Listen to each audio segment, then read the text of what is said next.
Lord, here we are, and we're where we are, both figuratively and physically, trying to figure it out. And so we pray today that you'd speak to us through the revelation of this reconciliation of Joseph and his brothers, and help us just picture your sovereign hand at work in ways we don't understand.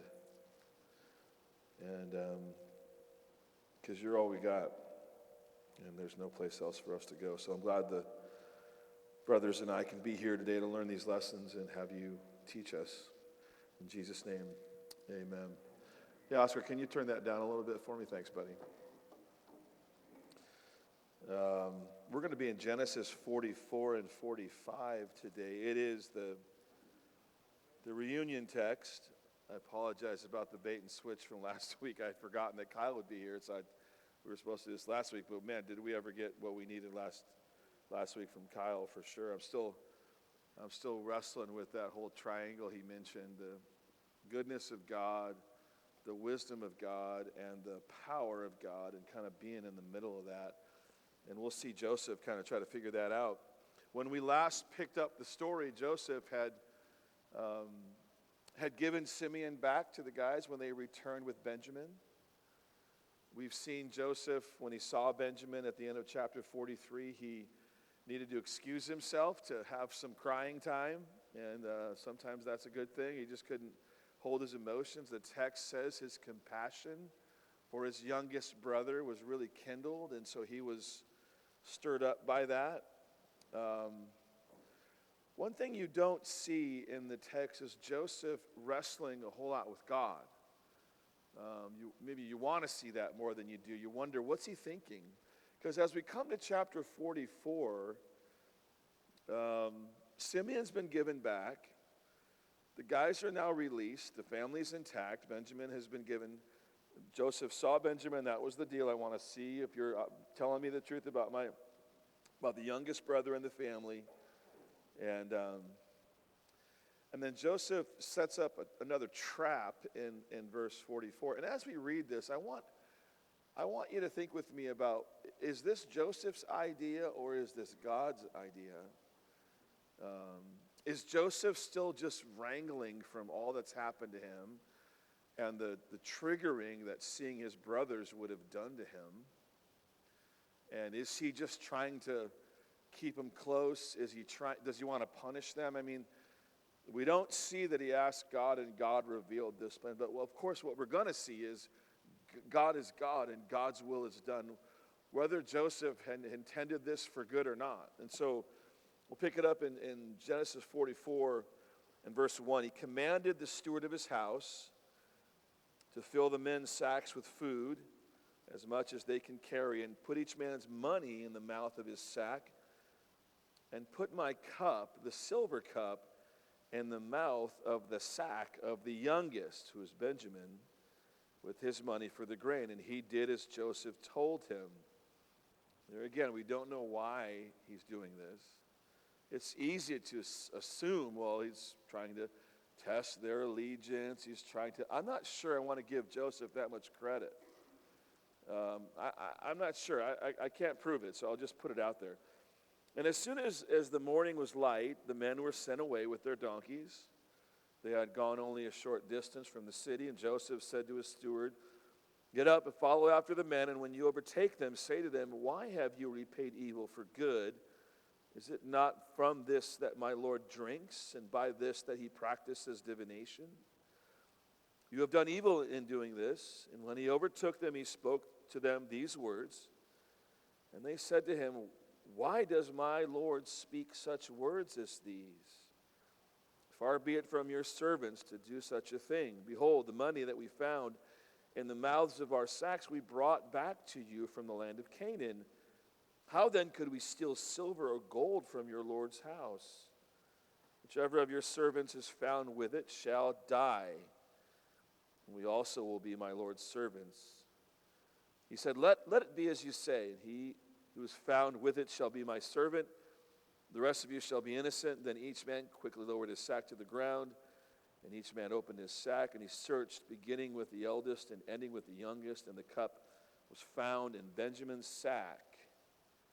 And they tore their clothes, and every man loaded his donkey, and they returned to the city. So you wonder what they're thinking, and what do you think Joseph's thinking? He's wondering, Benjamin was the one with the sack, with the cup in his sack, and Joseph's probably wondering, will they do to him like what they did to me? Joseph offers to leave. You're going to have to leave Benjamin here, but you guys can then leave. You can go home to your father. And he's wondering, he's watching, what are they going to do? And then there's a recounting from Jacob beginning in verse 18, from Judah beginning in verse 18 about all that's happened. This is what you said. You said you wanted to see our brother. You said you wouldn't you wouldn't sell us the grain or let us live unless we brought him to you. We did all that. But I want to pick it up in verse 30 because Judah, who is the one in Genesis 37 who had the great idea of selling Joseph to the Ishmaelite caravan. Judah was the one who said, let's maybe not kill him, like Reuben had said. That would probably not be good. But we want to get rid of him, so let's put him in this caravan. And so Judah is the one who speaks up, and it says in verse 30, now therefore, as soon as I come to your servant, my father, and the boy is not with us, then as his life is bound up in the boy's life, and as soon as he sees that the boy is not with us, he will die. And your servants will bring down the gray hairs of your servant, our father, with sorrow to Sheol. That's a quote earlier in the text from what Jacob told them. He said, if he doesn't come home, I'm not going to be able to live with that. For your servant became a pledge of safety for the boy to my father, saying, if I do not bring him back to you, then I shall bear the blame before my father all my life. Now therefore, please let your servant remain instead of the boy as a servant to my Lord, and let the boy go back with his brothers. For how can I go back to my father if the boy is not with me? I fear to see the evil that would find my father. Now that's quite a transformation from what you see Judah say in chapter 37 to what he says in chapter 44. That's a big change. He offers his life. Take me, keep me, and let Benjamin go. Notice there's no conversation about Benjamin, you dummy. Why did you take the cup? What's happening? And there's no blaming. There's no blame shifting. Judah takes responsibility. No one says a word except when he said, keep me and let him go. And what does that communicate to Joseph? It communicates a hopeful truth that people can change. And Joseph sees that his brother Judah, who was the one who crafted the plan to sell him into slavery, is a changed man. That Benjamin is the recipient of that change. Benjamin will go home. He'll be with his father. This is all in Judah's mind. Judah was the one that really spoke on behalf of the brothers. You don't see any arguing here. There's no fighting about what happened. Why did you do it? He just takes responsibility. And Jesus is where we experience. He came from the tribe of Judah, who knows a whole lot about taking responsibility for other people's problems, doesn't he? And so Joseph is stirred and convinced that his brothers have changed, convinced that there's maybe a hope for their future together. And again, not knowing whether or not this whole test was set up as a rational means by which to say, have they changed? Or is Joseph still reeling from this and comes up with this concoction? We don't know why it happened, but we do know it revealed to Joseph exactly what he needed to see to believe that they had changed. So we come to verse 1 of chapter 45. Then Joseph could not control himself before all those who stood by him, and he cried, "Make everyone go out from me." So no one stayed with him when Joseph made himself known to his brothers. And he wept aloud that the Egyptians heard it, and the household of Pharaoh heard it. And Joseph said to his brothers, "I am Joseph. Is my father still alive?" But his brothers could not answer him, for they were dismayed at his presence. You think? You think there was some dismay? There was some probably holy what is going on here? Yeah, it is, of the century. Many years have passed. Many years have passed since this happened.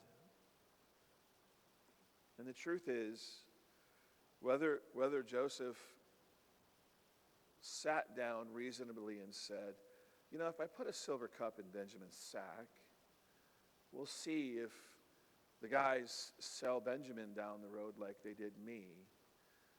And this will be a great way to reveal their true hearts.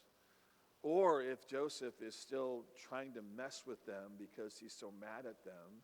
You see a lot of emotion in this text. You don't see any prayer.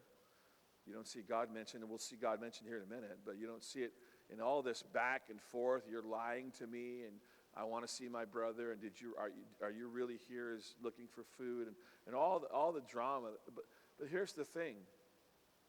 Whether he was in his right mind or not, whether he was trying to goad them into incriminating themselves, it doesn't matter. Because God's will was done. Because God is God. And he is superintending this work inside all this drama and all the feelings. All the emotions. You see over and over again. He needed to excuse himself to go and to pray. And I guess the question that I'm asking myself, and I'm gonna, because I'm up here and you're listening, I'm going to ask you too. Does God get to be God in my life and yours? How many times have we learned, sitting around these tables, life almost never goes according to plan? How many times have we said that? How many ways have you experienced that in your life? How many days have you tried to concoct some way to test God or to test your spouse or to find out who thinks what about you, or are you going to make it, or what's going to happen in business? All the questions. We can't predict the future, and every time we try to control it, we get more screwed up. And so I guess at the end of the day, we just got to say, God be God. You be you. And I'm going to have to learn to trust you, even though you've allowed some really, really hard things to happen to me. It's a decision. Am I going to fight God? Am I going to fight God's will? Am I going to fight this truth that all things work together for good to those who love God are called to his purpose? Am I going to argue with God about, you shouldn't have done that, or you should have asked me first, or let me help you here? It's silly. This whole story is a test for us. Can you summarize everything that's happened in your life and say, God had good purposes in all of it? That's hard. But that's where faith jumps in and says we have to trust what we can't see. That's the entire journey, brothers. That's the whole story. If you are in control of your life in every aspect of it, your life stinks. It's boring. How many vacations can you go on? How many cars can you drive? How much fun can you have? But if God is working this tapestry that is your life, that we don't get to see till we're standing with him in heaven in its full glory, because we're behind it right now. And we see the colors. We don't quite know how they work. And there's dark colors, and there's bright colors. And there are good years and hard years, and there are joys and inexpressible, and there are pains. that are so deep and profound, you're not sure you're going to breathe again. And in all this, here's what Joseph says to his brothers in verse 4. Dismayed at Joseph's presence. He says in verse 4, guys, put your mouths back together again and come near to me, please. And they came near, and he said, I am your brother Joseph, whom you sold into Egypt. And what must they be thinking? That's it. We're goners. We screwed up bad. We've been rehearsing this screw up all these years. I think they immediately, once they got home and saw their dad, they immediately regretted it. We maybe even thought about it every single day. Is there something in your life you think about every single day? Probably are.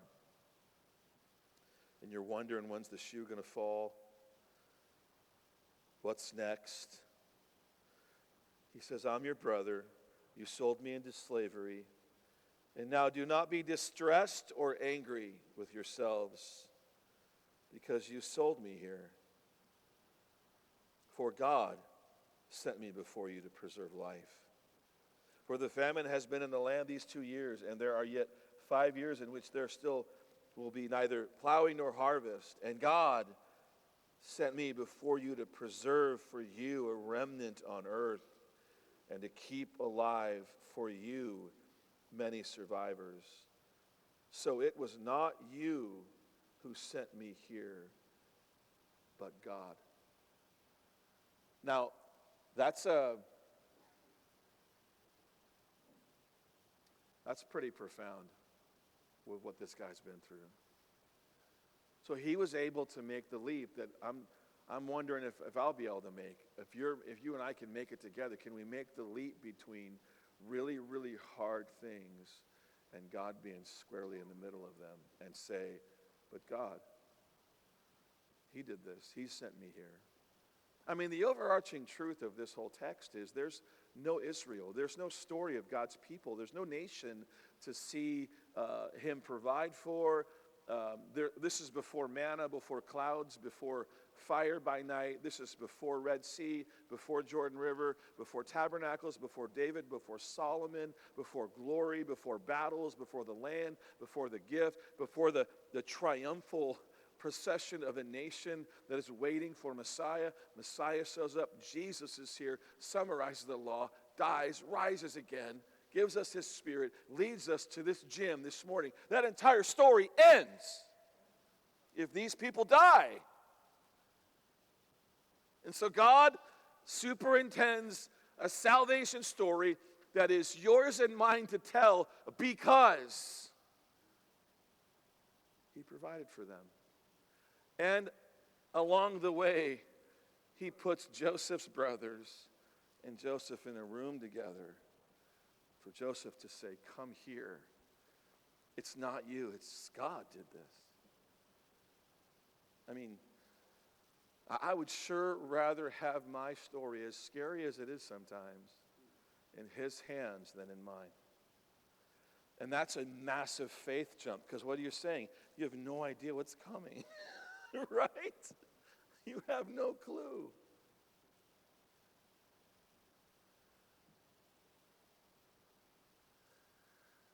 But I'd rather have him have the clue than me. And as painful as it is to say this, I'd rather say, God, my life is yours. I'm yours. My family is yours. This church is yours. My children are yours. My time is yours. My money is yours. My breath is yours. Than for me to be in control. There's a song, I'm reading a book right now called Still Here, and it's the marriage story of Stephen Curtis Chapman and his wife, Mary Beth. Listening to it while I drive around and contemplate the existence of my life. And it's really been encouraging. And he mentions this battle that they've had. I mean, their son was driving into the driveway one day and accidentally ran over their daughter and killed her right there in the driveway. He held her while she bled out. And just unbelievable journey. And he said the whole story has come down to this song I wrote many years ago called God is God. And the lyrics go like this. They're so right on. And it says, and the pain falls like a curtain on all the things I once called certain. And I have to say the words I fear the most. I just don't know. And that's where we live. We don't know. You don't know what's going to happen to you when you leave this place, or what will happen to you when the people you love drive away, or the people that you care about live someplace else and you don't know how they're doing. One big giant question mark over all of our lives all the time. And the questions have no answers. In fact, they come and they paralyze this dancer. So I stand here on the stage afraid to move, afraid to fall, but fall I must on this truth that my life has been formed from the dust, and God is God and I am not. I can only see a part of the picture he's painting. God is God and I am man, so I'll never understand it all, for only God is God. And then at the end, he says that I can't form a single mountain. I can't take the stars in hand and count them. Can I even take a breath without God giving it to me first? He is first and last, before all that has been, beyond all that will pass. Oh, how great are the riches of his wisdom and knowledge, how unsearchable for to him and through him and from him are all things. So let us worship before the throne in faith and follow Kyle's admonition from last week to make sure your life finds its core inside the triangle of the wisdom of God, the goodness of God, and the power of God. If you don't want to accept that fact, then have fun driving yourself crazy. If you can't accept the idea that you're not in control, and I know some of you guys, you're control freaks, man. You want to be in charge. You want it, and I can name you.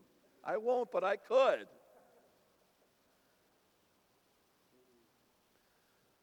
The whole story from cover to cover, from Genesis to Revelation, is God is in control. He is sovereign over the affairs of man. He's working this whole thing toward ultimate consolation of his glory and our good, and there are going to be painful days. And there are going to be things that happen that you don't like, that you can't control, that you wish there could be something else. That's just a flat-out bad case of the normals. That's life. And in those moments, you get strong. And God has you right here. What did Joseph say? Come here. Come to me. Face to face is the Hebrew here. Get close to me. And as he said that, what are they thinking that he wants them near for? We haven't had the don't be distressed comment yet. Am I coming near this man he's going to kill me? Face to face. Even if God draws you near to him and you tell him, what are you doing to me? Read the Psalms. How honest was David before God when he didn't like what was happening in his life? When he was wrestling for control. Psalm 13, unless you do something different, I'm going to die. But I've come to trust in your loving kindness. In this passage, 3 different times, God sent me before you to preserve life. God sent me before you to preserve the remnant. God has sent me here. Now, I understand that this has a nice little wrap, like a little bow on top of a little story in the Bible. Joseph's alive. He wasn't dead. Joseph's brothers weren't killed. He didn't have wrath toward them. And they had this reunion, and they're kissing and hugging and celebrating. And then we'll see in the weeks to come, all the fallout of the beautiful reunion. And Jacob's going to make it. They're going to have a place to live. The nation will survive and thrive. And we're here in this gym because this happened in the Bible. And it's literally that connected to our lives. The truth for us is most of us may feel like we're still in chapter 44, wondering, reeling. Okay, put the cup in the sack, and let's see. And you're trying to figure it out. You don't get the resolution. You're gonna. It may happen in this life. There might be healing. You might get the lesson that God has for you. You might feel stronger. It might not happen until you're standing before Jesus one day. The resolution will come. The good that is making you more like Christ is going to happen in its fullest sense. God is going to complete the work he began in you. That is not a question. It is a fact. But you have to decide who's in control. You have to ask yourself, what am I okay with? How far can this go? What am I willing to surrender and not surrender? Well, I let God be God even though it's scary. Because the truth is, I don't have a choice, and neither do you. The disciples, he told them, do you want to leave too? Peter's like, where are we going to go? You have the words of life. Is your trust in God's good purposes enough to counteract the pain you feel about where you are? As you were waiting for something to break through, can you see that the purposes of God even then are good for you, even though it hurts? Faith always gives us the opportunity to look back at our wounds and say, yeah, people have harmed me. Maybe even you feel like God has harmed you, but he has not abandoned me. You have a choice between being bitter or being faithful. Those are the only two options. If you want to control everything, and if you can't control it, you become an angry, bitter man. That's a sad way for your life to go. But if you'll choose to trust and be faithful in spite of the pain, that's a pretty awesome story to tell. You become intoxicating to the rest of us who are looking for someone to show us the way. And we have to learn how to do that, or we'll drive ourselves crazy. I'd rather be around some guys who are crazy in love and trust in God, whose pain is a chance for them to glorify God and hanging on, versus the reeling and the floundering. It's our choice. I've got some questions for you here, and I've spelt Joseph's name all kinds of different ways. It's so fun. That is just beyond unbelievable. I cannot spell that guy. And why don't the spell checker pick it up? What is Jospa? What's wrong with, who's that? Is that a name? Is that a thing? Is it a cookie or a drink? What is it? It's a Greek. That's right. That's right. I should have thought of that. Darn. Why do you think Jospa set up the test and placed the silver cup in Benjamin's sack? You know what's funny is I proofread this twice, and I didn't see it. I'm going to trust God that one day I'm going to learn how to spell. I'm going to trust him. Why do you think he put the cup in the sack? Just to have fun with that. And what was so compelling about Judah's sermon to Joseph? Why do you think after this sermon Joseph was ready to reveal himself to them? What are a few of the beautiful themes you see in this passage? There's lots of good ones. What do you see God doing, and can you imagine it happening in your life? And what has Joseph learned in all this as you see him practice forgiveness, which is one of those beautiful themes? Father, thank you for being God And for, it's hard to say this, but thank you for not explaining yourself to us, because you don't have to, as much as we would like you to, as much as we wonder, as much as we fear. All the plates that are spinning in our lives with all the names on them, we entrust them to you. We need you every second. I can't figure anything out apart from you. I have no capacity to control anything. It's just today, this next half an hour, this next hour and a half, a few hours today, and then it's all going to start again tomorrow, and we're going to have challenges and joys. We're going to have blessings and pain. But we hear from your word that you do this transformation to bring power and goodness, to teach us, to strengthen us. Help us see that. May we digest and soak in the truth of your word. And may our emotions and our struggles be channeled directly to you in prayer. Help us not dump these things on anyone but you, God, and a brother maybe. To be found faithful in spite of our questions, and gracious, not angry, compassionate, not bitter, because we're men who have been convinced that you're good and we'd rather have you in control. To inspire these conversations, I pray in Jesus' name, and all my brothers said. All right, guys, go to it. Be honest. Be open with each other.